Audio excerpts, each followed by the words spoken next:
मेरा नाम रश्मि है। मैं एक यूनिवर्सिटी की प्रोफेसर थी। मेरा छोटा सा परिवार था जिसमें मैं अपने पति, अपनी 11 साल की बेटी नीता और अपने 18 साल के देवर ऋतिक के साथ रहती थी। मेरे पति दिनेश की मौत को अभी कुछ दिन ही हुए थे और मेरा देवर, जो अपने बड़े भैया के अंतिम संस्कार के समय फूट फूट कर रो रहा था और वो किसी से नॉर्मली फोन पर बात कर रहा था, जिससे उसके चेहरे पर खुशी साफ नजर आ रही थी। उसके थोड़ी देर बाद ही वो मेरे पास आया, जब मैं अभी अभी घर के मंदिर से पूजा करके हाथ में थाली लेकर बाहर निकल रही थी। भाभी, मैंने आपकी गाड़ी बेच दी है। ये सुनते ही मेरे हाथ से थाली गिरते गिरते बची थी। मुझे लगा कि शायद मैंने गलत सुना है। मैंने धीरे से पूछा, कौन सी गाड़ी ऋतिक? वो धीरे से हंसा और कहने लगा, वही भैया वाली पुरानी गाड़ी। लेकिन आप बेफिक्र रहिए, आपको रोजाना यूनिवर्सिटी जाने के लिए टैक्सी या रिक्शा की जरूरत नहीं पड़ेगी। मैं सब संभाल लूंगा। उसकी आवाज में दुख नहीं था, गम नहीं था, बस एक अजीब सी चीज थी, जैसे मेरे पति के जाने के बाद वो घर का मालिक बन गया हो। मेरी तो सांसें अटक गईं। इस पल मैं समझ गई थी, ये सिर्फ गाड़ी की बात नहीं, ये तो अभी शुरुआत है। जो हुआ वो मेरे बेटे समान देवर ने किया, और मुझे तब भी नहीं पता था कि इसी घर के मंदिर की दान पेटी में क्या रखा था, जो एक दिन मेरी पूरी जिंदगी हिला देगा। मेरे पति को पूरी सोसाइटी इज्जतदार आदमी के नाम से जानती थी। हम दोनों एक ही यूनिवर्सिटी में एक साथ प्रोफेसर की नौकरी करते थे। सारी जिंदगी उन्होंने शराफत में गुजार दी थी। उनकी मौत अचानक नहीं हुई थी, लेकिन इतने भी ठीक नहीं कि दिल तैयार हो जाए। उनको हार्ट प्रॉब्लम थी, उनका दिल कमजोर हो गया था। मैं उनके जाने के बाद भी नौकरी करती रही ताकि घर चलता रहे, क्योंकि मेरा देवर अभी पढ़ाई कर रहा था और मेरी बेटी भी पढ़ रही थी और छोटी थी। मैं अपने देवर को शुरू से ही अपनी औलाद समान समझती थी। जब मेरी शादी हुई थी तब वो बहुत छोटा था। मेरे पति के माता पिता जल्द ही इस दुनिया से चले गए थे। मेरे पति ने मुझसे कहा था कि हमेशा मेरे भाई का ख्याल रखना, इसको माता पिता का प्यार नहीं मिला है, तुम इसे इतना प्यार देना कि इसे माँ बाप के प्यार की कमी महसूस ही न हो। वो खुद भी अपने भाई से बहुत प्यार करते थे। उन्होंने हमेशा उसकी हर ख्वाहिश को पूरी किया था। मेरे पति चले गए थे और एक एक करके लोग आना बंद हो गए थे। हमदर्दी भी अक्सर 7 दिन से ज्यादा नहीं टिकती, लेकिन मेरे देवर की आवाज में जो बदलाव आया था वो मुझे अंदर तक चुभता था। मैं सुबह जल्दी यूनिवर्सिटी के लिए घर से निकलती थी, शाम को लौटती थी। ऋतिक भी कॉलेज के लिए घर से निकल जाता था और मेरी बेटी भी आधा दिन स्कूल में होती थी। घर में एक नौकरानी थी जो घर के सारे काम करती थी, साथ ही मेरी बेटी का भी ख्याल रखती थी। गाड़ी मेरे लिए सुविधा नहीं थी, वो मेरा सहारा थी। वो गाड़ी मेरे पति की याद भी थी। रोज हम दोनों साथ ही उसी गाड़ी में बैठकर यूनिवर्सिटी जाते थे और ज्यादातर मैं ही ड्राइविंग करती थी। हर बार गाड़ी स्टार्ट करते समय वो मुझसे कहते थे, रश्मि, गाड़ी धीरे चलाना, किसी तरह की जल्दी नहीं है, बस कोई हादसा नहीं होना चाहिए, क्योंकि हम नहीं चाहते कि नीता और ऋतिक बेसहारा हो जाएं। मेरे पति एक तरह से बिल्कुल ठीक कहते थे। जिन बच्चों के सर पर बड़ों का सहारा नहीं होता, उन्हें इस संसार में कोई स्वीकार नहीं करता। उन्हें अकेले ही जिंदगी बितानी पड़ती है। ये इतनी यादों भरी गाड़ी मेरे देवर ने बेच दी थी, वो भी मुझे बिना बताए। मैंने खुद को संभालते हुए कहा कि तुमने ये कैसे बेच दी? उसने बीच में मेरी बात काट दी और कहा, भाभी, आप इमोशनल ना हो। गाड़ी काफी पुरानी थी, उससे कभी भी हादसा हो सकता था, और वैसे भी अब उसे कौन चलाएगा? मैं हूं ना। मैंने एक अकाउंट खोल दिया है आपके लिए। आपकी सैलरी, भैया की पेंशन, जो भी आएगा सब कुछ मैं मैनेज कर लूंगा, आप टेंशन ना लें। उसने मेरे लिए ऐसे कहा जैसे मैं कोई बच्ची हूँ। मुझे पहली बार लगा मेरा देवर मुझे भाभी नहीं, एक जिम्मेदारी समझने लगा है। मैंने धीरे से पूछा, किसको बेची है? उसने कहा, एक डीलर को, वो पेपर वर्क कर देगा। आप समझोगी नहीं ये सब। आप बस घर संभालो, यूनिवर्सिटी संभालो और अपनी बेटी को देखो। और फिर वो चला गया, जैसे फैसला सुनाकर अदालत उठ गई हो। उस रात मैं सो नहीं पाई थी। पहले जो मेरा देवर मेरी बेटी के साथ बैठकर बातें करता था, मुस्कुराकर उसके साथ खेलता था, लेकिन अब तो उसने मेरी बेटी से भी नजरें चुरानी शुरू कर दी थी। वो अक्सर मेरे पास आकर कहती थी कि मम्मी, चाचू को क्या हो गया? चाचू मुझसे बात करना भी पसंद नहीं करते। मैं उसकी बात को नजरअंदाज कर देती थी और सोचती थी कि हो सकता है उस पर पढ़ाई का प्रेशर ज्यादा है, इसलिए वो नीता को इग्नोर कर रहा है। मैं अलमारी के सामने खड़ी रही जहां मेरे पति अपने जरूरी डॉक्यूमेंट्स रखते थे। ऋतिक अक्सर अपने भाई से कहता था कि भैया, ये सब पुरानी फाइलें रखकर आप क्या करोगे, जगह घेरती हैं। दिनेश कहते थे कि कागज पुराने नहीं होते, ये सच्चाई के सबूत होते हैं। मैंने चाबी ढूंढी, अलमारी खोली और ऊपर वाले शेल्फ में फाइलों का ढेर था। कुछ मेरे पति की मेडिकल रिपोर्ट्स थी, कुछ बिजली पानी के बिल थे, कुछ इंश्योरेंस के। मैंने गाड़ी वाली फाइल निकाली। अंदर आरसी की कॉपी होनी चाहिए थी, इंश्योरेंस पेपर, पॉल्यूशन, लेकिन वहाँ खाली प्लास्टिक स्लिप थी। किसी ने उसे निकाल लिया था और इसका मतलब घर में सिर्फ एक ही इंसान था जो ऐसा कर सकता था, ऋतिक। ये देखकर मेरा दिल बैठ गया। मैं किचन में गई, पानी पिया। मेरे हाथ कांप रहे थे। मुझे याद आया पिछले हफ्ते ऋतिक ने मुझे चाय बनाकर दी थी, बहुत प्यार से। वो अचानक इतना मीठा क्यों हो गया था, मैं तब नहीं समझी थी। उसी दिन उसने कहा था कि भाभी, आप फिक्र मत करो, भैया के जाने के बाद मैं सब कुछ देख लूंगा। और फिर उसने मेरे पति के स्टडी रूम की चाबी मांगी थी और कहा था कि बस कुछ पेपर्स चेक करने हैं। मैंने उस पर भरोसा करके उसे चाबी दे दी थी। उस दिन मैंने नहीं सोचा था कि मेरा देवर वहां पेपर चेक करने के नाम पर मेरी दुनिया से कागज निकाल रहा है। सुबह मैं यूनिवर्सिटी नहीं गई, मैं सीधी सोसाइटी के गार्ड के पास गई। मैंने उसे सवाल किया, क्या कल रात कोई डीलर आया था? गार्ड ने कहा कि मैडम, कल दोपहर में एक आदमी आया था गाड़ी देखने के लिए। ऋतिक साहब भी उनके साथ थे। मैंने एंट्री कर दी थी। ये सुनकर मेरा गला सूख गया। मतलब ये सब मेरी आंखों के सामने हुआ और मुझे खबर तक नहीं हुई। मैंने ऋतिक को कॉल की, उसने कॉल नहीं उठाई। फिर मैंने मैसेज किया कि अभी बात करो। उसने जवाब दिया, मैं मीटिंग में हूँ। मीटिंग? उसके लिए मेरी जिंदगी की चीजें बेचना मीटिंग थी। मैंने अब वही किया जो मैं सालों से नहीं कर पाई थी। मैंने मदद मांगी। मेरे पति के पुराने दोस्त थे, मिस्टर ऋषभ त्यागी, एडवोकेट। वो एक सीनियर वकील थे और दिनेश उन्हें बहुत मानते थे। मैंने उनका नंबर निकाला, उन्हें फ़ोन किया। उन्होंने उठाया और कहा कि जी रश्मि जी, बोलिए। मैंने सांस लेकर कहा, ऋषभ जी, ऋतिक ने दिनेश की गाड़ी बेच दी है, वो भी मुझे बिना बताए, और गाड़ी के कागज फाइल से गायब हैं। फ़ोन के उस पार एक सेकंड का सन्नाटा हुआ। फिर उन्होंने बहुत शांत लेकिन बहुत पक्के अंदाज में कहा, आप अभी घर में हैं? मैंने कहा कि जी। उन्होंने कहा, मैं आपको डरा नहीं रहा, लेकिन ये मामूली बात नहीं है। आप जल्दी से एक काम कीजिए, जितने भी आपके पति और आपके नाम के डॉक्यूमेंट्स हैं, उन्हें एक सेफ जगह रख लीजिए और किसी को मत बताइएगा कि आप मुझसे बात कर रही हैं। मैं आधे घंटे में आपको कॉल बैक करता हूँ। उनकी बात ने मेरे दिमाग में भूचाल ला दिया था कि क्या मेरे पति का भाई इतना दूर जा सकता है। मैं उसके लिए एक माँ की तरह फिक्रमंद थी और मैंने माँ की तरह ही हमेशा उसका ख्याल रखा था। माँ का दिल हमेशा बच्चों के लिए बहाने ढूंढता है, लेकिन सच ऐसा था जिसे बहाने नहीं चाहिए थे। मैंने बैठकर कागजात निकाले और उसी दौरान मुझे एक छोटी सी बात याद आई जिसने मेरे हाथ रोक दिए थे। मेरे पति की मौत से 2 दिन पहले जब वो बहुत कमजोर थे, उन्होंने मेरा हाथ पकड़ा था। उनकी उंगलियां ठंडी थी लेकिन पकड़ बहुत मजबूत थी। उन्होंने बहुत धीरे से कहा था कि रश्मि, ऋतिक मेरा भाई है, तुम बस मंदिर की दान पेटी याद रखना। मुझे लगा वो शायद गरीबों में पैसा दान करने की बात कर रहे हैं। दवाइयों का असर उनके दिमाग पर चढ़ गया है या बुखार का वहम है। मैंने उनके इन शब्दों को दिल के किसी कोने में रख दिया था। आज वो कोना खुल गया था। मंदिर की दान पेटी, वो छोटा सा मंदिर जो हमारे घर में ही मौजूद था, जिस दान पेटी में हम धनराशि डालते थे और फिर ज्यादा पैसे हो जाने पर वो पैसे गरीबों में बांट दिया करते थे। मेरे पति ने आखिरी वक्त में दान पेटी के बारे में क्यों कहा था और ऋतिक ने वो गाड़ी बेचकर नई गाड़ी खरीद ली। ऋषभ जी ने आधे घंटे के बाद कॉल की। उन्होंने कहा, रश्मि जी, मैंने आरटीओ वाले एक जानने वाले से बात करके देखी है, लेकिन पहले एक बात बताइए, गाड़ी किसके नाम पर रजिस्टर्ड थी? मैंने कहा, मेरे पति दिनेश ने मेरे नाम करवाई थी। वो कहते थे कि ये तुम्हारे नाम पर ही रहेगी, ये तुम्हारा सहारा है। ऋषभ जी की आवाज में जल्दी से ताकत आ गई थी। उन्होंने कहा, तो फिर बिना आपके साइन और मौजूदगी के गाड़ी ट्रांसफर नहीं हो सकती है। अगर हुई है तो ये जालसाजी होगी या उसमें आपका देवर शामिल है। मेरे कानों में जालसाजी का शब्द हथौड़े की तरह लगा था। भाभी होने के बावजूद मेरे अंदर कुछ जागा था, गुस्सा नहीं, एक साफ चेतावनी।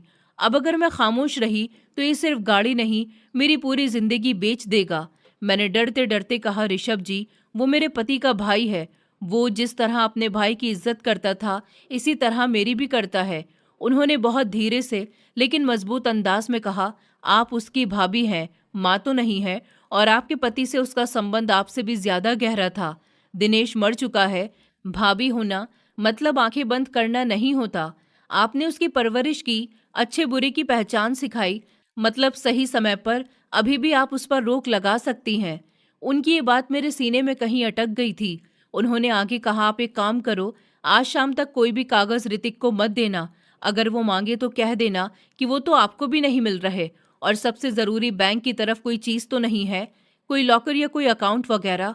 मैंने कहा, दिनेश के नाम पर एक लॉकर था, लेकिन जो अभी मुझे नहीं पता कहाँ है। वो हमेशा कहते थे कि सब बंदोबस्त है। एडवोकेट ऋषभ ने कहा कि ठीक है, हम लॉकर पर भी नजर डालेंगे, लेकिन पहले गाड़ी। मैंने गाड़ी का नंबर भेज दिया था।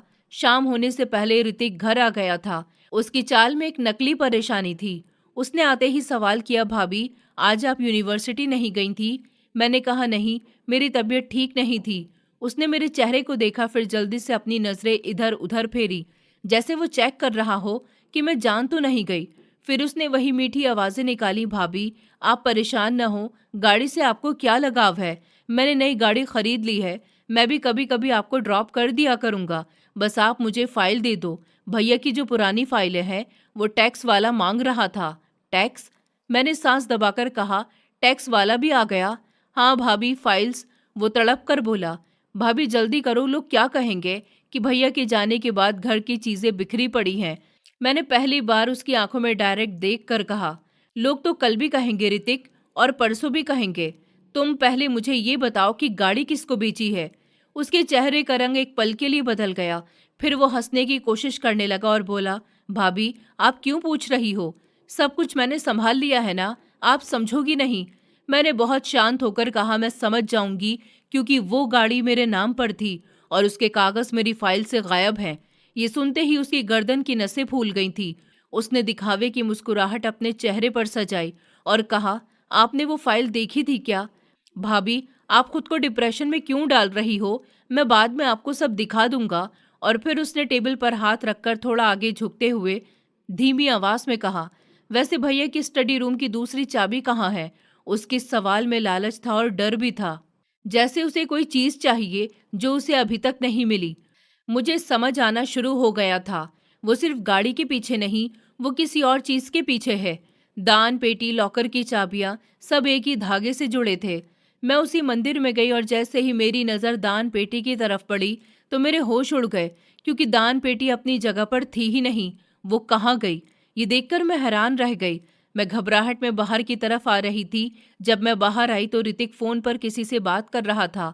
उसकी आवाज धीमी थी, लेकिन कुछ शब्द मेरे कान तक पहुंचे। हाँ हाँ, पेपर तो मिल गए हैं, बस एक चीज बाकी है, दान पेटी। वो मंदिर से गायब है। फिर से उसने आवाज धीमी कर दी। मेरे शरीर में बिजली दौड़ गई थी। उसने दान पेटी क्यों कहा था? दान पेटी में वो किस चीज को तलाश कर रहा है? दान पेटी भी तो मंदिर से गायब थी। क्या मेरे पति ने सच में दान पेटी में कुछ छुपाया था? और क्या मेरे देवर उसे पाने के लिए मुझे धीरे धीरे खाली कर रहा था? मैंने ऋषभ जी को मैसेज किया, उन्हें दान पेटी के बारे में बताया और कहा कि मुझे डर लग रहा है। उनका रिप्लाई आया, डरो मत, चौकन्ना रहो, कल सुबह आरटीओ से इन्वेस्टिगेशन मिल जाएगी और अगर जरूरत पड़ी तो हम गाड़ी होल्ड करवा देंगे। मैंने मोबाइल स्क्रीन बंद की।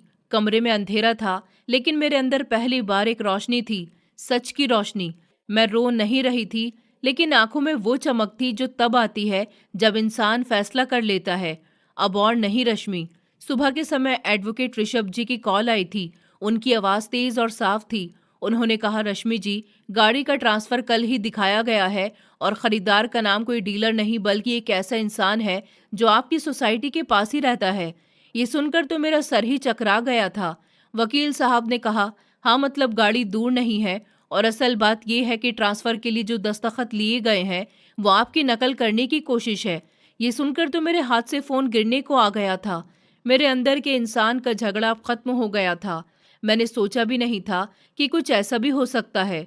मुझे इंसाफ चाहिए था। वकील साहब ने कहा, मैं अभी एक लीगल नोटिस तैयार कर रहा हूँ, लेकिन इससे पहले हम गाड़ी फिजिकल ढूंढेंगे।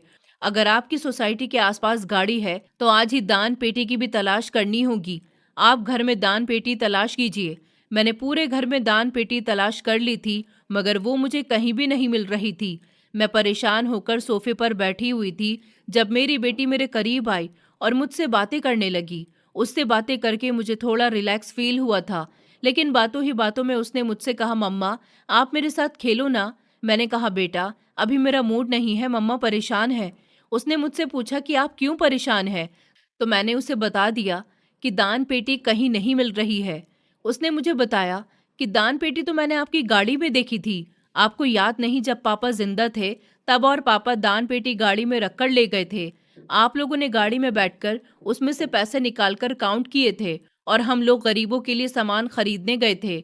उसके बाद तो दान पेटी गाड़ी में ही रह गई थी और फिर 2 दिन बाद ही पापा हमें हमेशा हमेशा के लिए छोड़कर चले गए। नीता की बातें सुनकर तो मेरे होश उड़ गए थे। वो बिल्कुल ठीक कह रही थी। दान पेटी तो हम लोगों ने गाड़ी में ही रखी थी। मैं उसे वापस निकालकर मंदिर में रखना भूल गई थी। मैंने तो अपना सर ही पकड़ लिया था। ये सब मुझे याद क्यों नहीं रहा? शायद पति के जाने के बाद और इतनी सारी मुसीबतों के बीच मुझे ये बात याद नहीं रही थी। अब गाड़ी ही तलाश करनी होगी। मैं सोच रही थी कि आखिर दान पेटी में क्या हो सकता है। मेरे हिसाब से तो उसमें सिर्फ पैसे ही हो सकते हैं, या शायद वो भी नहीं हो सकते, क्योंकि हम लोग तो वो सारे पैसे निकालकर गरीबों के लिए सामान लेकर चले गए थे। वो तो खाली हो गई थी, उसमें तो अब पैसे भी नहीं थे। तो फिर मेरे पति ने दान पेटी का जिक्र क्यों किया था? हो सकता है उसमें कुछ ऐसा हो जो मेरे देवर के असल इरादे दिखा दे। उसी पल बाहर हॉल में नौकरानी की आवाज आई, भाभी नीचे आओ, एक आदमी आया है, कह रहा है गाड़ी के बारे में बात करनी है। मैंने दरवाजा खोला। मेरा दिल धड़क रहा था।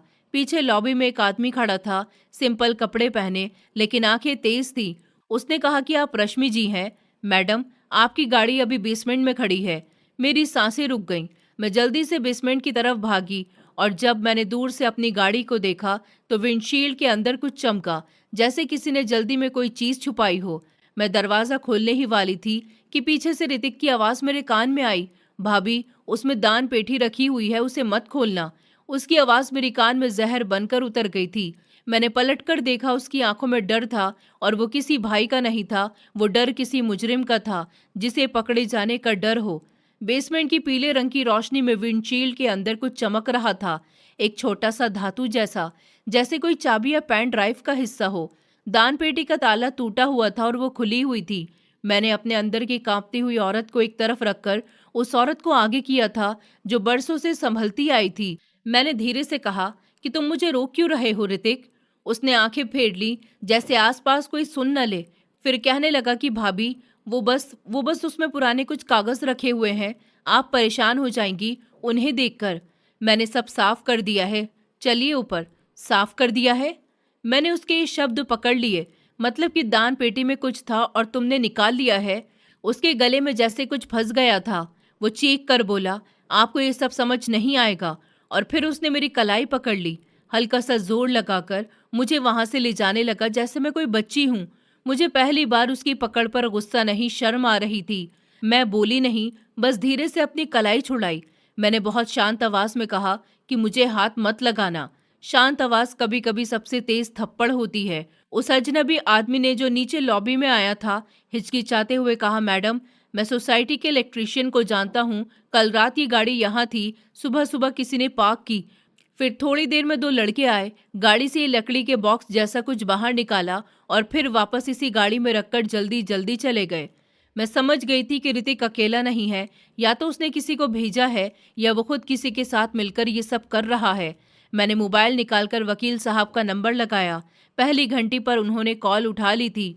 मैंने तेज सांस में कहा, वकील साहब गाड़ी बेसमेंट में है और दान पेटी का ताला टूटा हुआ है और ऋतिक मुझे उसे खोलने से रोक रहा है।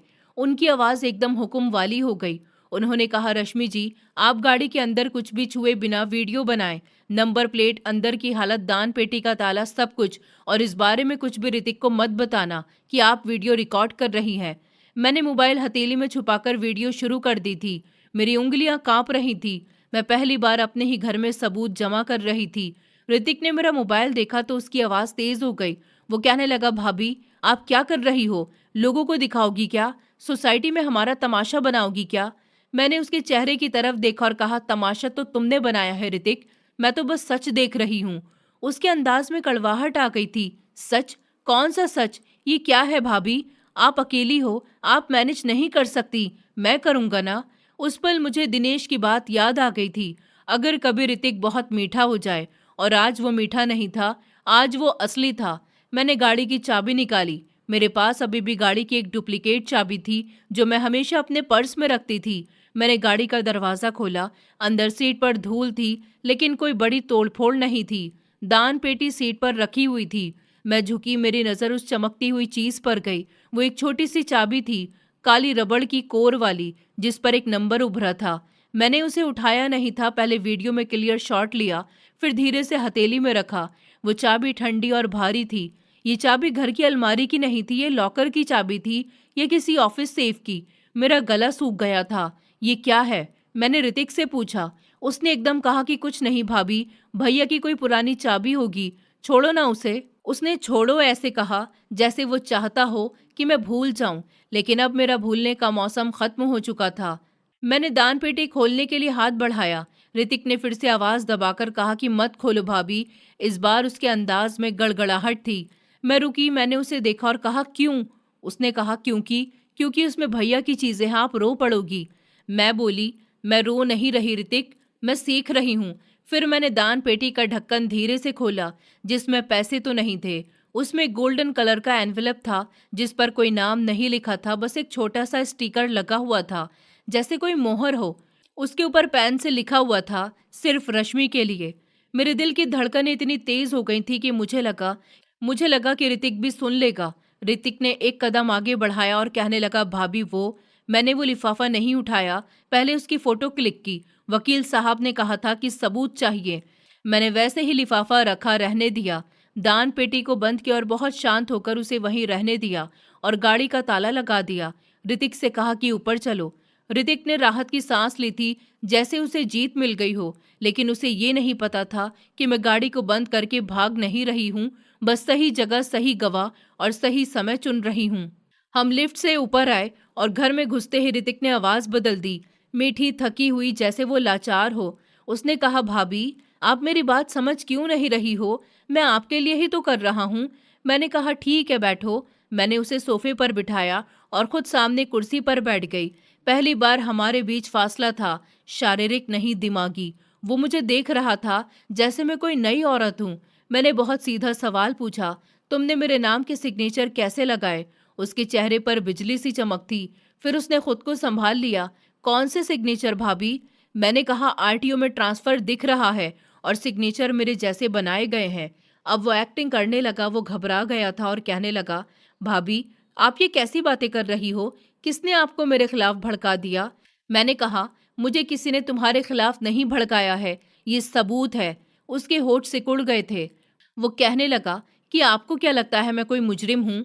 मैंने कहा, मुझे लगता है कि तुम डर रहे हो। इतना कहने पर वो उठ गया और बोला, मैं डर नहीं रहा, आप अकेली नहीं रह सकती, आपको कोई संभालने वाला चाहिए। भैया चले गए हैं अब। उसने अपनी बात अधूरी छोड़ दी थी, लेकिन इसका मतलब साफ था, अब मेरा मालिक वो है। मैंने शांत होकर कहा, मालिक?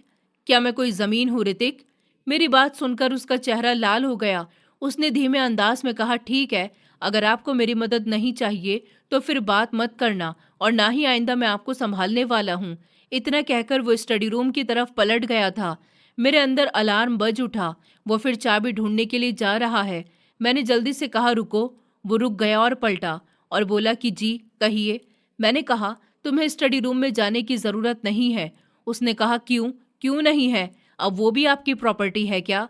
मैंने उसकी तरफ देखकर कहा कि हाँ, वो मेरे पति का कमरा था और अब मेरा है। मेरे मुंह से ये शब्द निकले और मुझे खुद पर भरोसा होने लगा। उसी समय मेरे फोन पर वकील साहब का मैसेज आया, अभी के अभी एनवेलप और चाबी को सेफ रखो और आज शाम मेरे चैम्बर में आ जाओ। अकेली नहीं, किसी भरोसे वाले पड़ोसी या रिश्तेदार के साथ आना, लेकिन अपने देवर को मत लेकर आना। मैंने स्क्रीन बंद कर दी। मेरे अंदर डर था, लेकिन एक कॉन्फिडेंस भी था। ऋतिक चुपके से कमरे में घूम रहा था। उसकी नजरें मेरे पर्स पर टिकती, फिर हट जाती। वो कुछ सोच रहा था और फिर उसने वही चाल चली जो सबसे ज्यादा चोट देती है, इमोशनली ब्लैकमेल। उसने रोना शुरू कर दिया और कहने लगा, भाभी भैया के जाने के बाद तो आप बदल गई हो। आपने तो मुझे अकेला छोड़ दिया। भैया क्या चले गए? आप तो मुझे शक की नजरों से देखने लगी। लोग क्या कहेंगे कि देवर भाभी एक दूसरे से लड़ रहे हैं? मैंने धीरे से कहा, लोग वही कहेंगे जो उन्हें मजा देता है।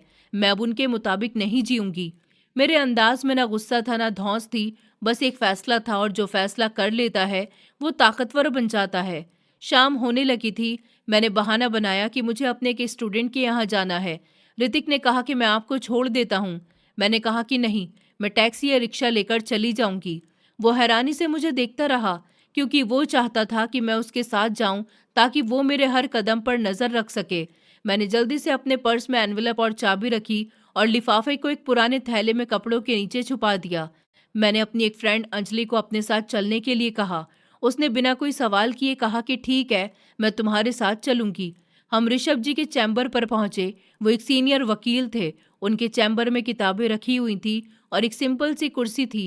उन्होंने मुझे बिठाया, पानी पिलाया और फिर बहुत ही साफ शब्दों में कहा, अब आप जो भी बताएंगी वो कागज पर दर्ज होगा, और अगर आपका देवर गलत है तो उसे उसके कर्मों की सजा भुगतनी होगी। लेकिन हम उसे मिट्टी में नहीं मिलाएंगे, बल्कि कानून और समझदारी के मुताबिक उसे सही रास्ते पर लाने की कोशिश करेंगे। उनके शब्द सुनकर मेरे दिल को कुछ सुकून मिला था। ये बदला नहीं था, बल्कि एक रास्ता था। मैंने चाबी उनके सामने रखी। उन्होंने उसे देखा, नंबर नोट किया। फिर मैंने एनवेलप निकाला। मेरी उंगलियां कांप रही थी। वकील साहब ने कहा कि खोलिए इसे। धीरे से सील तोड़ी। अंदर एक छोटी सी पेन ड्राइव थी और एक बंद कागज था। कागज पर मेरे पति की हैंडराइटिंग थी। मेरी आंखें भर आई थी, लेकिन मैं रोई नहीं थी। मैं पढ़ने लगी थी, जिस पर लिखा हुआ था, रश्मि, अगर तुम ये पढ़ रही हो तो मतलब मैंने जो दर्द देखा वो सच हो गया।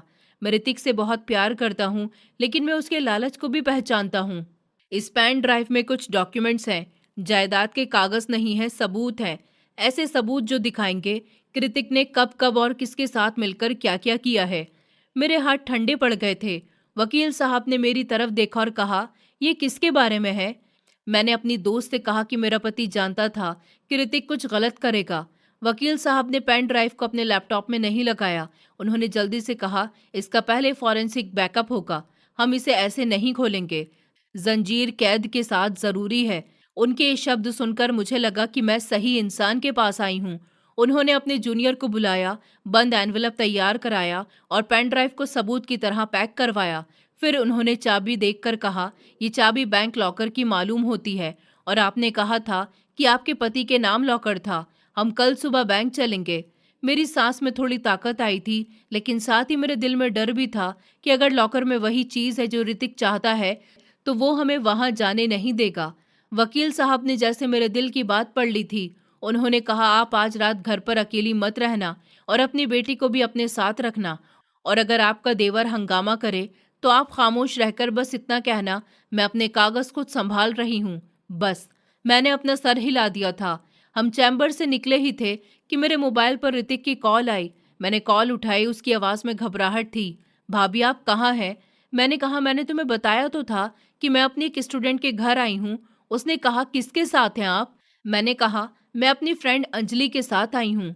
उसने जल्दी से कहा कि आप झूठ मत बोलिए, मुझे पता है आप अपने स्टूडेंट के यहाँ नहीं बल्कि कहीं और गई हो। मुझे लगा जैसे वो हमारी परछाई तक देख रहा है।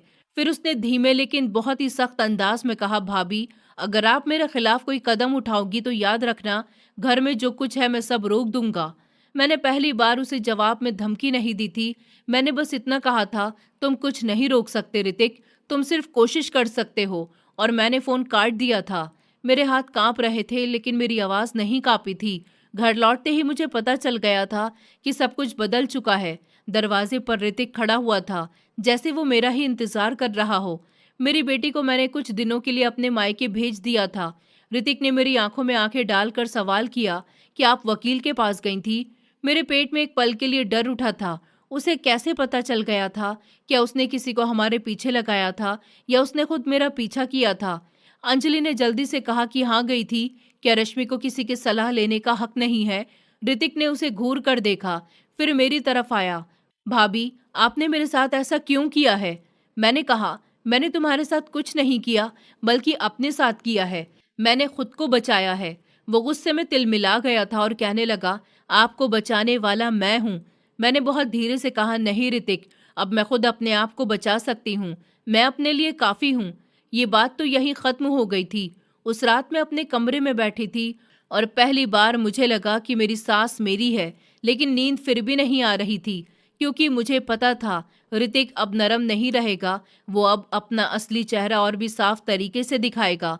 और सच में देर रात को मुझे हल्की सी आवाज सुनाई दी थी। स्टडी रूम के दरवाजे के पास खड़खड़ाहट थी, जैसे कोई चाबी घुमा रहा हो। मैं धीरे से उठी, दरवाजे की तरफ गई। बाहर हॉल में अंधेरा था, लेकिन स्टडी रूम के नीचे की दरार से रोशनी की एक पतली सी लकीर दिख रही थी। मतलब कोई अंदर है। मेरा दिल थरथरा रहा था। मैंने चुपके से अपने फोन का कैमरा ऑन किया, रिकॉर्डिंग शुरू की और एक कदम आगे बढ़ी। अंदर से ऋतिक की आवाज आई, बहुत धीमी, जैसे वो किसी से बात कर रहा हो। हाँ, लॉकर की चाबी नहीं मिल रही है, जल्दी करो सुबह सुबह से पहले, वरना वो। फिर दूसरी तरफ से किसी आदमी की आवाज आई जिसे मैं पहचान नहीं पा रही थी। और उसी समय स्टडी रूम के अंदर कुछ धड़ाम से गिरा, जैसे कोई अलमारी खुल गई हो। मैंने एक ही सांस में समझ लिया था कि ऋतिक अकेला नहीं है। वो किसी को रात में घर के अंदर लेकर आया है। और ये सिर्फ चोरी नहीं है, ये मेरे पति की आखिरी चेतावनी का सच है। मैं हाथ बढ़ाकर स्टडी रूम का दरवाजा धक्का देकर खोलने ही वाली थी कि ठीक पीछे से मेरे कमरे के पास खिड़की पर कुछ खटखटाया। फिर मुझे याद आया, अचानक एक आवाज आई, रश्मि जी, दरवाजा मत खोलिए, वो लोग आपको देख लेंगे। मैं पलट गई। खिड़की के बाहर अंधेरे में एक परछाई थी। मेरी सांसें रुक गईं। ये कौन है जो मुझे बचा रहा है? खिड़की के बाहर की परछाई ने फिर से कहा, रश्मि जी, अभी दरवाजा मत खोलिए, वो लोग आपको देख लेंगे। मेरे पूरे शरीर में कपकपी सी दौड़ गई। रात के 2 बजे मेरे अपने घर में कोई है। एक आदमी और मेरा देवर स्टडी रूम में किसी अनजान के साथ फाइलों को उलट पुलट कर रहा है। और बाहर कोई तीसरा इंसान मुझे बचने के लिए कह रहा है। मैंने खिड़की का पर्दा थोड़ा सा सरकाया। बाहर अंधेरा था, लेकिन सोसाइटी की स्ट्रीट लाइट की हल्की रोशनी में मुझे चेहरा साफ दिखाई दे रहा था। वही आदमी जो सुबह बेसमेंट में मिला था, वही तेज नजर वाला, सिंपल कपड़ों वाला। मैंने बिना आवाज दिए खिड़की थोड़ी सी खोली। उसने जल्दी से कहा, मैडम, मैं गौरव, मैं सोसाइटी के इलेक्ट्रीशियन के साथ काम करता हूँ। कल जब आपकी गाड़ी यहाँ थी तो मैंने देखा था कि आपके देवर के साथ एक आदमी भी था। आज रात वो आदमी आपके घर के अंदर आ गया। मुझे शक हुआ था तो मैं नीचे था। तभी मैंने देखा कि वो सीधा आपके फ्लोर पर गया। मैडम, मुझे डर लग रहा है कि कुछ बहुत गलत हो रहा है। ये सुनकर तो मेरे होठ सूख गए थे। मैंने कहा, तुम यहाँ कैसे आए? मैंने बहुत धीरे से पूछा। उसने कहा, सीढ़ियों से। लिफ्ट में सीसीटीवी है, सीढ़ियों में नहीं है। मैडम, मैं कोई हीरो नहीं हूँ, बस मुझे आपकी शक्ल याद है। आप रोज ड्यूटी पर जाती हैं, आपके साथ आपकी बेटी भी रहती है, और आपके देवर के तेवर ठीक नहीं लगते। उसने ठीक नहीं लगते ऐसे कहा जैसे वो खुद को बचा रहा हो। अंदर स्टडी रूम से फिर आवाज आई, कागज पलटने की, अलमारी के दरवाजे के मिलने की, और फिर ऋतिक की चर्चा की। जल्दी ये फोल्डर यहाँ से निकालो। मेरे हाथ कांप रहे थे, लेकिन इस बार डर के साथ एक साफ फैसला भी था। मैंने गौरव से कहा, तुम अभी नीचे जाओ, गार्ड को बताओ कि मेरे फ्लोर पर आ जाए, और पुलिस को भी कॉल करो, लेकिन बिना शोर के। गौरव ने सर हिला दिया और कहा कि ठीक है मैडम। वो जल्दी से परछाई की तरह सीढ़ियों की तरफ गायब हो गया। मैंने कमरे का दरवाजा अंदर से लॉक नहीं किया था। मैं चाहती थी कि अगर ऋतिक बाहर निकले तो वो देखे। मैं भाग नहीं रही, मैं सामने खड़ी हूँ। मैंने जल्दी से मोबाइल निकाला और वकील साहब को कॉल की। रात का समय था, लेकिन उन्होंने पहली घंटी पर मेरा फोन उठा लिया था, जैसे वो भी सोए नहीं थे। मैंने वकील साहब से कहा, ऋषभ जी, स्टडी रूम में ऋतिक किसी के साथ है, वो फाइलें निकाल रहा है। एक आदमी गौरव ने देखा है और अब वो गार्ड को बुलाने गया है। वकील साहब की आवाज तेज और ठंडी हो गई। उन्होंने कहा, रश्मि जी, आप दरवाजा मत खोलिए, आप खुद सामने मत जाइए, बस रिकॉर्डिंग जारी रखिए। अगर गार्ड आ जाए तो ठीक है, मैं अभी पुलिस को कॉल कर रहा हूँ, आप बस अपना ख्याल रखिए। मेरी उंगलियां कांप रही थी, लेकिन मैंने कैमरा ऑन किया और रिकॉर्डिंग शुरू की। मैं दरवाजे के पास खड़ी हो गई थी ताकि बाहर के कदमों की आवाज रिकॉर्ड हो जाए। अंदर स्टडी रूम में एक बार फिर धड़ाम की आवाज आई थी, जैसे कोई भारी डिब्बा गिरा हो। और उसी समय स्टडी रूम का दरवाजा खुला। मेरे सामने ऋतिक खड़ा हुआ था। उसके पीछे एक आदमी था, लगभग 40 साल का, भरा हुआ शरीर, आंखों में चालाकी।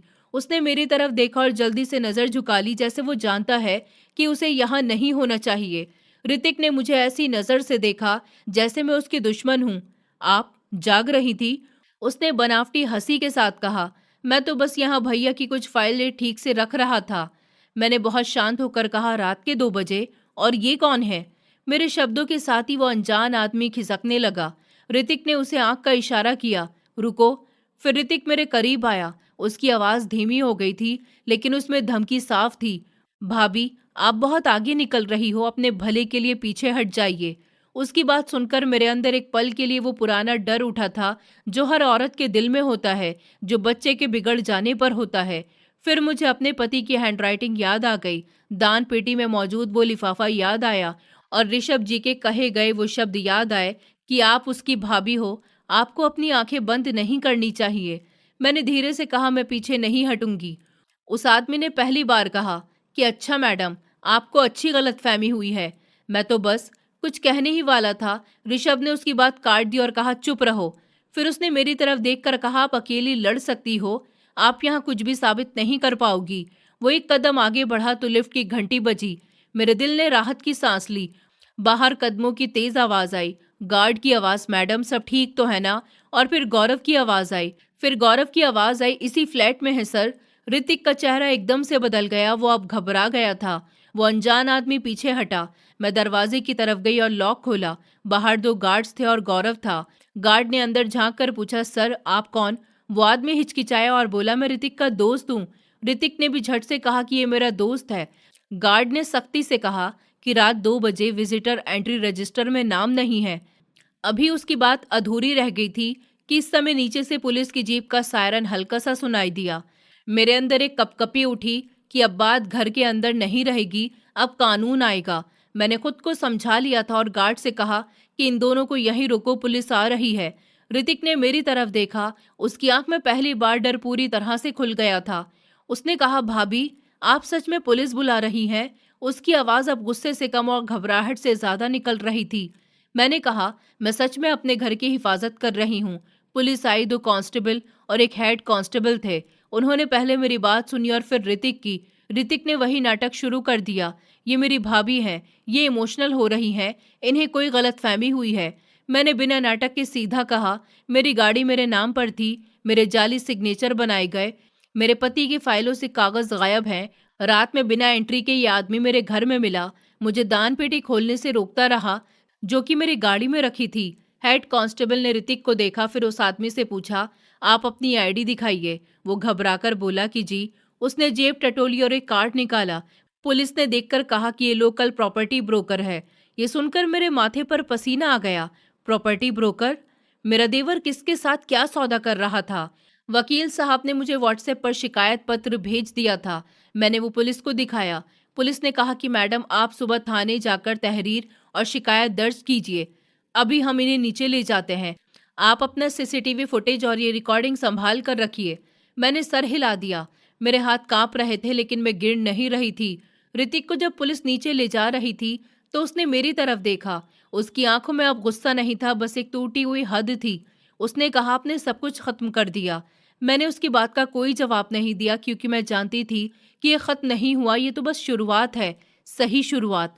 अगली सुबह मैं वकील साहब के साथ बैंक गई। जिस ब्रांच में मेरे पति का लॉकर था वहां केवाईसी की लंबी कार्यवाही थी। फॉर्म, सिग्नेचर, इन्वेस्टिगेशन, नाम की डिटेल, डेथ सर्टिफिकेट की कॉपी और बैंक की जांच पड़ताल। वकील साहब ने सब बंदोबस्त करवाया। उन्होंने मुझे समझाया कि रश्मि जी, लॉकर खोलना जज्बातों का काम नहीं है, ये कानूनी काम है। हम हर कदम का रिकॉर्ड रखेंगे। बैंक मैनेजर ने मुझे बहुत इज्जत से देखा। शायद पहली बार मुझे लगा कि समाज में भी कुछ लोग हैं ऐसे जो विधवा औरत को कमजोर नहीं समझते, बस उसूल देखते हैं। लॉकर रूम में मैं पहुंची तो मेरे अंदर मेरे पति की यादों का तूफान उठा। लोहे की दीवारें, छोटे छोटे नंबर, ठंडी हवा। मैंने वो चाबी निकाली जो मुझे दान पेटी से मिली थी। नंबर मिलाया, मेरा गला भर आया था। वकील साहब ने हल्की आवाज में कहा, खोलिए। मैंने लॉकर को खोला। अंदर एक नीली फाइल थी, एक छोटा सा कपड़े का थैला और एक एनवेलप, बिल्कुल उसी तरह जैसा दान पेटी में था, लेकिन उस पर लिखा हुआ था, रश्मि अपनी इज्जत बचा लेना और मेरे भाई की आत्मा भी। मेरे हाथ थरथरा गए थे।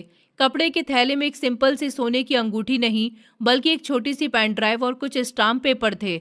वकील साहब ने जल्दी से कहा, इन्हें हम सीधे फॉरेंसिक रूट पर ले जाएंगे। मेरी फाइल में वो प्रॉपर्टी की फाइल नहीं थी जैसे फिल्मों में होती है, वो सबूत की फाइल थी। उसमें जायदाद की लिस्टिंग, फॉर्म की फोटोकॉपियां और एक ब्रोकर की डिटेल और सबसे ऊपर एक हाथ से नोट लिखा हुआ था। इस नोट पर भी मेरे पति की हैंडराइटिंग थी।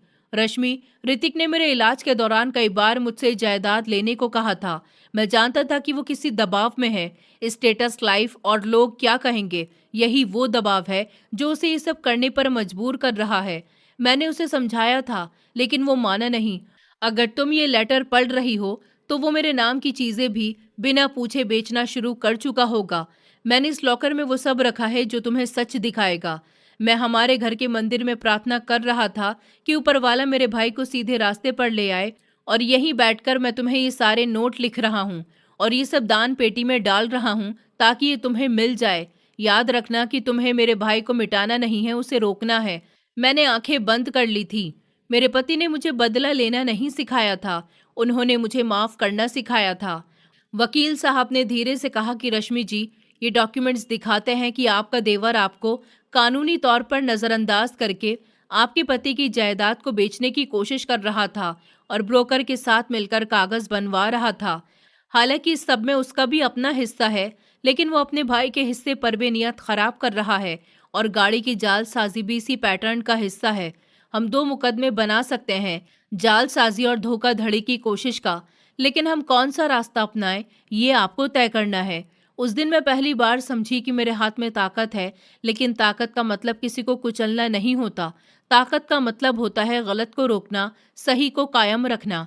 फिर थाने में हमने रिपोर्ट दर्ज करवाई। पुलिस ने आरटीओ इन्वेस्टिगेशन के लिए ब्रोकर से पूछताछ शुरू कर दी थी। ऋतिक को उसी दिन जमानत मिल गई थी, क्योंकि उसे खानदानी झगड़े के लिए भी दिखाया जा सकता था और उसने वकील कर लिया था। वो घर वापस आया तो उसकी चाल में वो अकड़ नहीं थी, वो खामोश था। उसकी आंखों में थकन थी। उस रात उसने मेरे कमरे के बाहर खड़े होकर कहा, भाभी, मुझे आपसे बात करनी है। मैंने कहा, ठीक है, अंदर आ जाओ। वो अंदर आ गया, लेकिन उसने बैठने से पहले कमरे को देखा, जैसे उसे विश्वास नहीं था कि वो कमरा अभी भी मेरी जगह है। उसने धीरे से कहा, आपने पुलिस बुलाकर मुझे शर्मिंदा कर दिया। मैं खामोश रही। फिर मैंने पूछा, तुमने मेरे नाम के सिग्नेचर क्यों बनाए? उसने सर झुका लिया। उसका गला भर आया था। उसने कहा, क्योंकि मुझे लगा सब कुछ मेरे हाथ से निकल रहा है। मेरे दोस्त, मेरे साथी सब कहते थे कि तुम्हारे भैया मर गए हैं, सब कुछ तुम्हारा हो गया। तुम सब कुछ अपने हिसाब से इस्तेमाल करो। अपनी भाभी को कुछ मत देना, उन्हें घर से निकाल दो। अगर उन्होंने घर की व्यवस्था अपने हाथ में ले ली तो वो सब कुछ बर्बाद कर देंगी और तुम्हें सड़क पर छोड़ देंगी। मैंने उसे देखा और कहा, तुमने मुझे घर से निकालने के बारे में सोच लिया था? मुझे तुम्हारी बात पर हंसी आ रही है। तुम्हारे माता पिता नहीं थे, तुम्हें तुम्हारे भाई ने सहारा दिया, माँ बाप दोनों का प्यार दिया, और फिर जब मैं इस घर में आई तब मैंने तुम्हें सिखाया कि कब क्या करना है, किसके साथ कैसे व्यवहार करना है, किस तरह से खुश रहना है। मैंने तुम्हारा ख्याल रखा, तुम्हारी हर खुशी हर दुख को अपना लिया, तुम्हें औलाद से भी बढ़कर प्यार दिया। लेकिन तुम। मैं इतना कहकर खामोश हो गई थी। उसने चौंक कर मेरी तरफ देखा। मैं आगे बोली, ऋतिक, तुमने मुझे माँ नहीं समझा, लेकिन मैं तुम्हें हमेशा अपना छोटा भाई और अपनी औलाद समान समझती रही। तुमने मुझे एक कमजोर विधवा औरत समझा जिसका सामान तुम्हें मिल जाएगा। तुम जानते हो कि जब तुम्हारे माता पिता की मौत हुई थी तब तुम लोग किराए के घर में रहते थे, और तुम्हारे माता पिता के जाने के बाद मकान मालिक ने तुम्हें और तुम्हारे भाई को घर से निकाल दिया था। तुम दोनों दर दर की ठोकरें खा रहे थे। तुम्हारे भाई ने हिम्मत नहीं हारी और उन्होंने इतनी मेहनत की कि अपने बलबूते आज इतना सब कुछ तैयार कर लिया। उन्होंने अपनी एजुकेशन भी पूरी की और साथ साथ तुम्हारी परवरिश में भी कोई कमी नहीं छोड़ी। तुम आखिर कौन से हिस्से की बात कर रहे हो? तुम्हारा इस घर में देखा जाए तो कोई हिस्सा नहीं है। हिस्सा तो वहां होता है जहां पिता की जायदाद होती है। ये सब कुछ तो मेरे पति ने अपनी मेहनत से बनाया है। ये सब कुछ उनका है, उनकी बेटी का है, लेकिन उन्होंने हमेशा मुझे और अपनी बेटी से पहले तुम्हें रखा। उन्होंने एक बाप बनकर तुम्हारा इस घर में हिस्सा ही नहीं बनाया, बल्कि सब कुछ तुम्हारे नाम कर दिया था। लेकिन मरने से पहले वो तुम्हारी हरकतें देख रहे थे, तभी तो उन्होंने मुझे जीते जी काफी सारे ऐसे साइन दिए थे कि मैं समझ जाऊं कि आखिर तुम क्या चाहते हो। मगर मैं बेवकूफ कुछ नहीं समझ सकी। ऋतिक की आंखों से आंसू गिरने लगे थे। उसने धीरे से कहा, भाभी, मैं आपको नुकसान नहीं पहुंचाना चाहता था। मैंने कहा, नुकसान चाहने में और नुकसान करने में फर्क होता है। फिर मैंने वो बात कही जो मुझे सबसे मुश्किल लग रही थी। मैंने कहा, इस घर के उसूल बदलेंगे, सब कुछ मेरे हाथ में रहेगा। मेरे पति की पेंशन और मेरी सैलरी, सब कुछ मेरे कंट्रोल में रहेगा। तुम अपनी पढ़ाई पर ध्यान दोगे और अपने भाई की तरह एक ईमानदार इंसान बनकर दिखाओगे और अपने दोस्तों से भी दूर रहोगे और वो हमारे घर तक नहीं आ सकते। तुम एक काउंसलर से मिलोगे क्योंकि तुम्हें सिर्फ कानून का डर नहीं, अपने अंदर के लालच का इलाज चाहिए। वो खामोश था क्योंकि वो खुद भी जानता था कि वो गलत रास्ते पर जा चुका था। उसने कहा कि अगर मैं इनकार करूं। मैंने कहा, तो फिर तुम इस घर में नहीं रहोगे। तुम जहां चाहो वहां जा सकते हो। कानूनी तौर पर ये सब कुछ मेरा और मेरे पति का है। मैं तुम्हें यहाँ से निकालने का पूरा हक रखती हूँ। उसने बहुत थकी हुई आवाज में कहा, भाभी मुझे माफ कर दीजिए, मैं भटक गया था। मैं खामोश रही। मैं उसी समय उसे माफ कर देती, लेकिन मैंने ऐसा नहीं किया क्योंकि मेरा दिल दुखा था। मेरे अंदर एक और आवाज थी, कड़वाहट पढ़कर जीने से जिंदगी नहीं बनती। मैंने कहा, मैं तुम्हें माफ कर दूंगी, लेकिन माफी का मतलब ये नहीं कि सब कुछ पहले जैसा हो जाएगा। माफी का मतलब मैं अपने दिल में नफरत नहीं पालूंगी। तुम्हारे मेरे बीच में एक सीमा रहेगी। उसने पहली बार सच बोलने की कोशिश की थी। उसने कहा, भाभी भैया के इलाज के समय भी मैंने उन पर दबाव दिया था कि वो सब कुछ मेरे नाम कर दें ताकि उनके मरने के बाद किसी तरह की कोई परेशानी न हो। मगर भैया मेरी बात नहीं मान रहे थे। ये सब कुछ मुझे मेरे दोस्तों ने करने को कहा था। आप तो जानती हैं भाभी, मैं ऐसा इंसान नहीं हूँ। लेकिन अब जैसा आप कहोगी वैसा ही होगा। बल्कि मैं अपनी पढ़ाई पूरी करने के लिए लंदन जाना चाहता हूँ। मैं यहाँ नहीं रहना चाहता। उसकी बात सुनकर मुझे सुकून मिला था। मैंने दिल ही दिल में अपने पति को थैंक यू कहा था। उन्होंने ऋतिक को प्यार किया, लेकिन अंधा प्यार नहीं किया। उन्होंने सच की तैयारी कर दी थी। मरने से पहले उन्होंने नोट्स पर सच्चाई लिखी थी। उन्हें लगता था कि मैं मंदिर में आऊंगी और दान पेटी खोल कर देखूंगी तो सब कुछ पढ़ लूंगी, लेकिन ऐसा मौका नहीं आया था। मैं खुद ही दिनेश के मरने से एक दिन पहले उन्हें अपने साथ ले गई थी, जहां हमने गरीबों को कुछ जरूरत का सामान दान किया था। हम अक्सर दान पेटी के पैसे साथ ले जाते थे, लेकिन उस दिन दान पेटी में सिर्फ पैसे ही नहीं थे, दिनेश के लिखे गए नोट्स भी थे, जो दान पेटी के साथ साथ गाड़ी में ही रह गए थे। ऋतिक कुछ समय के बाद लंदन चला गया था। ऊपर वाले की कृपा से वो अब एक समझदार और काबिल इंसान बन गया है। अब वो मेरा भरोसेमंद देवर बन गया है और अब उसकी सोच पूरी तरह से बदल गई है। दोस्तों, उम्मीद करती हूँ आपको हमारी कहानी पसंद आई होगी। कहानी पसंद आई है तो वीडियो को लाइक करें, चैनल पर नए हैं तो चैनल को सब्सक्राइब करें और हाँ, नोटिफिकेशन बेल को ज़रूर दबाएं ताकि अगली अपडेट सबसे पहले आपको मिले।